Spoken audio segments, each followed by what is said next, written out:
सीतापुर के टेड़वा चिलौला में आयोजित 2 दिवसीय कार्तिक पूर्णिमा विशाल सत्संग कार्यक्रम का समापन नामदान समारोह के साथ भव्य रूप से संपन्न हुआ। सत्संग स्थल पर आस्था और श्रद्धा का अद्भुत संगम देखने को मिला। लाखों की संख्या में उमड़े श्रद्धालु गुरु भक्ति के सागर में डुबकी लगाते हुए भजन कीर्तन और प्रवचन में लीन दिखाई दिए।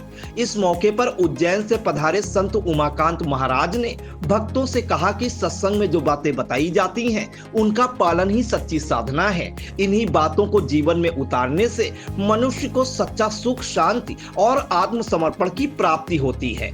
महाराज ने प्रेम, सेवा और सच्चे गुरु से जुड़ाव को जीवन का सबसे बड़ा लक्ष्य बताते हुए कहा कि जो व्यक्ति आत्मा की पहचान कर लेता है, वही मोक्ष के मार्ग पर आगे बढ़ता है। सत्संग पंडाल में चारों ओर जय गुरुदेव के जयकारों से वातावरण गूंज उठा। श्रद्धालुओं को संबोधित करते हुए संत उमाकांत ने क्या कुछ कहा, उसे भी सुनिए। यह बात समझो कि अभी तो गुरु की दया हो रही है, लेकिन कोई जरूरी नहीं है कि यह दया फिर मिले।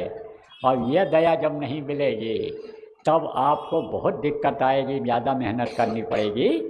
कि जैसे कोई चीज़ कोई बांटने के लिए गया, जैसे आप लोग भोजन बांटते हो, परमार्थी लाभ लेते हो, आप परोपकार करते हो, चतुर्दशी और पूर्णिमा को भोजन बांटते हो, बहुत से लोग पैकेट बांटते हो। अब कहीं बैठ करके बांटने लग जाओ और फिर बांट करके जब न लोग आवें तब आप वापस आ जाओ और फिर कोई आवे खाने के लिए कि वो तो जय गुरुदेव वाले बांटते रहते हैं, चलेंगे खाए आएंगे। अब आएगा तो आप मिलोगे नहीं, तब उसको कहाँ जाना पड़ेगा? पूछेगा वो कि भाई कहाँ इनका आश्रम है, कहाँ से आते हैं बांटने के लिए, इनका घर कहाँ पर है। तब घर जाना पड़ेगा कि नहीं मांगने के। और कोई ज़रूरी नहीं है कि तब तक आपके पास रहा ही, ख़त्म भी हो सकता है। पका कर नहीं खिला सकते हो आप, तो भूखा रह जाएगा कि नहीं। ऐसे ही ये जीवात्मा कहीं भूखी न रह जाए। इसलिए यह मौका है, गुरु की दया मिल रही है, गुरु की धार मिल रही है, गुरु बरसात कर रहे हैं दया की, तो आप लोग ले लो, साधना शिविर लगवाओ। भक्तों ने अपने गुरु के चरणों में नतमस्तक होकर नामदान प्राप्त किया और जीवन में नई दिशा पाने का संकल्प लिया। शांति, प्रेम और आध्यात्मिक ऊर्जा से भरे इस आयोजन ने टेड़वा चिलौला की धरती को भक्ति रस से सराबोर कर दिया। अब संत उमाकांत यहाँ से लखनऊ को प्रस्थान कर गए। सत्संग में गोंडा से पधारे सहदेव मौर्य और अयोध्या की आशा पांडे आई इंडिया से क्या कुछ बोली, उसे भी सुनिए। कार्यक्रम जो 2 दिन का महाराज जी ने किया है, उसके बारे में आप बताएं, क्या क्या महाराज जी ने बताया है और कहाँ से हैं आप? मेरा नाम आशा पांडे है, मैं अयोध्या से हूँ। और 2 दिन का कार्यक्रम हमारे महाराज जी का हर पूर्णिमा का कार्यक्रम होता है।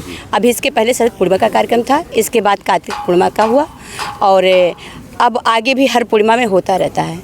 हमारे गुरु जी का जो मेन लक्ष्य है वो है लोगों को शाकाहारी बनाना और नशा मुक्त करना। क्योंकि आज को जो नई जनरेशन है वो अपने रास्ते से विचलित होकर के वो कहीं ना कहीं जो है नशे का सेवन कर रही है। और जब व्यक्ति नशे का सेवन करेगा तो वो उसका दिमाग सही से नहीं चलेगा, वो शाकाहारी फिर नहीं रहेगा और प्रकृति नाराज है। आप इसके पहले देख लीजिए क्या इतनी घटनाएं घटित होती थी, जिस तरीके से कहीं पे जो है ओले पड़ रहे हैं, कहीं पे त्राहिमाम पंजाब की स्थिति देख लीजिए आप, एक अभी एरोप्लेन क्रैश हुआ है।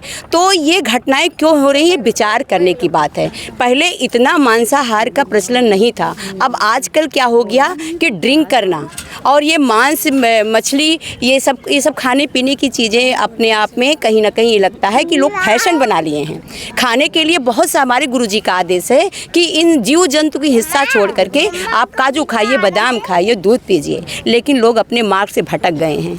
क्योंकि सबसे बड़ी बात है कि आपको जन्म मिला है केवल मीट मछली खाने के लिए नहीं, आपको केवल बस अपना पेट पालने के लिए नहीं, जीव आत्मा की कल्याण के लिए मिला है। तो हम सारे काम कर रहे हैं एक जीव आत्मा का कल्याण छोड़ करके। इसलिए हमें खुद को संभालना होगा और जब हम खुद संभलेंगे तो हम अपने नए जनरेशन, अपने बच्चों को संभालेंगे और जब हमारे बच्चे संभल जाएंगे तो हमारा देश संभल जाएगा। क्योंकि देश नवयुवक से चलता है, हम लोगों से चलता है। तो जब हम सात्विक विचार के होंगे तो हमारा देश कहीं ना कहीं अखंड भारत कहलाएगा।